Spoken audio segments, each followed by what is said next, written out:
SMA Negeri 1 Cikalong Wetan merupakan sekolah penggerak yang sudah menerapkan kurikulum merdeka selama 3 tahun. Kurikulum merdeka mempunyai tujuan untuk meningkatkan literasi, numerasi, meningkatkan kompetensi abad 21, dan menguatkan karakter profil pelajar Pancasila. Tentu semuanya untuk memfasilitasi peserta didik sehingga mempunyai kemampuan dan karakter yang diperlukan di abad 21, sehingga bisa bersaing di dunia global.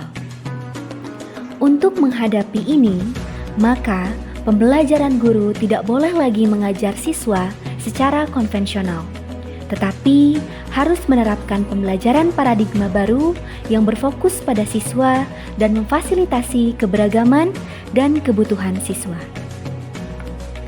Seman 1 Cikalong Wetan mempunyai inovasi dalam menghadapi tantangan ini, yaitu dengan menerapkan pembelajaran integratif kolaboratif. Pembelajaran ini merupakan inovasi pembelajaran yang dikembangkan untuk memfasilitasi kurikulum merdeka. Pembelajaran integratif kolaboratif adalah pembelajaran di mana seluruh mata pelajaran dikolaborasikan secara terintegrasi. Jadi, tidak lagi berbasis mata pelajaran yang banyaknya 16 mata pelajaran, tetapi hanya 5 kelompok kolaborasi yang terintegrasi. Juga, siswanya dikolaborasikan menjadi 6 kelompok kolaborasi di setiap kelasnya, yaitu kolaborasi Sikimbo, kolaborasi Kompas, kolaborasi Papa Bakti, kolaborasi Gandawani, dan kolaborasi Indomat. Pembelajaran ini telah meminimalisasi tugas-tugas siswa yang tadinya sampai 16 mata pelajaran dan sekarang hanya 5 tugas kolaborasi. Tugas kolaborasi merupakan tema-tema untuk memecahkan masalah sosial, ekonomi, dan lingkungan yang merupakan target yang ingin dicapai oleh 17 Goals SDGs atau Sustainable Development Goals yang telah digagas oleh UNESCO. Pembelajaran ini dipandu dengan lembar kerja STEM atau Sains, Teknologi, Engineering, dan Matematik. Dengan alur pembelajaran LKPD STEM adalah sebagai berikut. Tahap pertama, siswa di dalam kelompok kolaborasinya mengamati masalah yang ada di lingkungan terdekatnya. Ketika menemukan masalah, lalu siswa diminta untuk mengidentifikasi masalah tersebut. Kapan terjadinya, di mana kejadiannya, apa dampaknya terhadap sosial, ekonomi, dan lingkungan, sampai siswa menemukan apa faktor-faktor penyebabnya masalah itu terjadi. Setelah itu, menentukan faktor penyebab apa yang akan dicari solusinya. Selanjutnya, dipresentasikan untuk mendapat tanggapan dari teman-teman dan penguatan dari gurunya.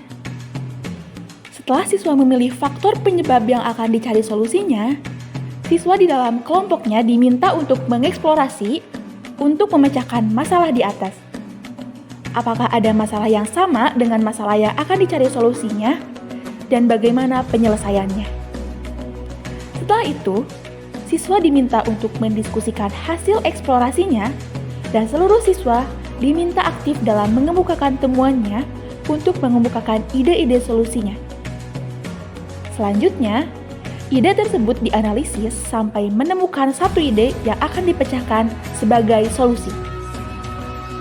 Setelah itu, dipresentasikan untuk mendapat tanggapan dari teman-temannya dan penguatan dari gurunya.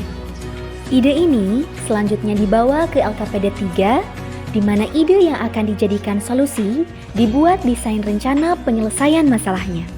Bisa berupa ide gagasan atau produk prototipe, lalu diminta siswa menentukan kriteria terbaik dari produk yang akan dihasilkan. Setelah itu, dipresentasikan kembali untuk mendapat tanggapan dari teman-temannya dan penguatan dari gurunya. Selanjutnya, siswa di dalam kelompoknya membuat produk akhir penyelesaian masalahnya. Hasilnya bisa berupa ide gagasan atau prototipe.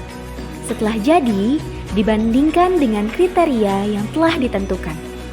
Apabila belum sesuai, direkayasa kembali, lalu diuji coba beberapa kali sampai menemukan produk penyelesaian terbaik.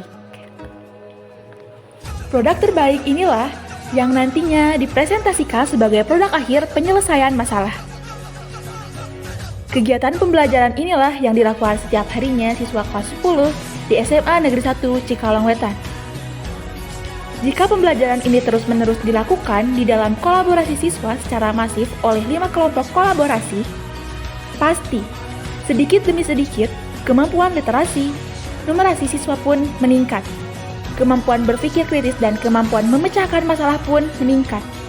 Kemampuan berkolaborasi dan kemampuan komunikasi pun meningkat. Serta karakter profil belajar Pancasila pun pasti menguat. Hasil kajian sederhana dengan survei terhadap siswa dan observasi guru, pembelajaran ini pun sangat disenangi siswa karena selain tugas menyelesaikan masalah secara bersama-sama dalam kelompok kolaborasi, juga hanya mengerjakan tugas 5 kolaborasi. Selain itu, juga siswa merasa keberagamannya, kecerdasannya terfasilitasi. Pembelajaran ini pun telah mendapat apresiasi dari Kementerian Pendidikan dan Kebudayaan, baik berupa pembuatan buku praktik baik, video, juga dijadikan narasumber di beberapa kegiatan, terutama berbagi praktik baik kepada seluruh kepala sekolah penggerak keangkatan 2 dan 3. Serta menjadi rujukan nasional kurikulum merdeka dalam mengadakan studi tiru. Sudah 25 sekolah yang berkunjung ke SMA Negeri 1 Cikalongwetan dan menjadi narasumber di kegiatan IHT, seminar ataupun workshop di beberapa sekolah ataupun komunitas. Si Cikal juara, Tergerak, bergerak, menggerakkan.